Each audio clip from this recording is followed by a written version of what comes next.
अहिलेका मन्त्रीहरूले एकपछि अर्को जेनजीको जुन उद्देश्य थियो, जेनजीको जुन माग थियो, त्यो माग पुरा गरे जस्तो देखिन्छ। सुरुवात चाहिँ कुलमान घिसिङले आफ्नो सबै त्यागेर शहीद परिवारलाई दिने र 22 अरब उठाउने, पछि अहिले रामेश्वर खनाल जुन अर्थमन्त्री, उनले केही पनि नलिने, स्वकीय सचिव नलिने, गाडी नलिने, तलब भत्ता केही पनि नलिने, फ्रीमा।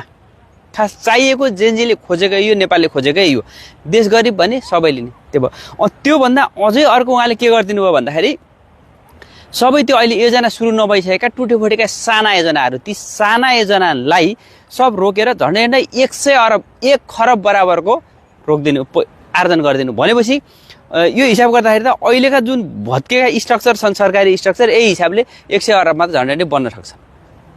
त्यो पनि धेरै राम्रो राम्रो काम गरिराख्नु भएको छ। अनि अब हेर्दै जाउँ के गर्दा रहेछन्। अर्को कुरा, हामीले खबरदारी गर्ने हो। सुरुवात छ, अहिले सुरुवातमा राम्रै देखिन्छ, भोलि पर्सि केही नराम्रो भयो भने तपाईँ हामी सबैजना मिलेर खबरदारी पनि गर्नुपर्छ। सरकारको प्रशंसा गर्नु राम्रो कुरा चाहिँ होइन, तर पनि अहिले यो कुरा नराम्रो त होइन नि, यो कुरा त राम्रै हो। यो कुरा राम्रो लाग्यो होला भन्ने लाग्छ मलाई। तपाईँलाई कस्तो लाग्यो?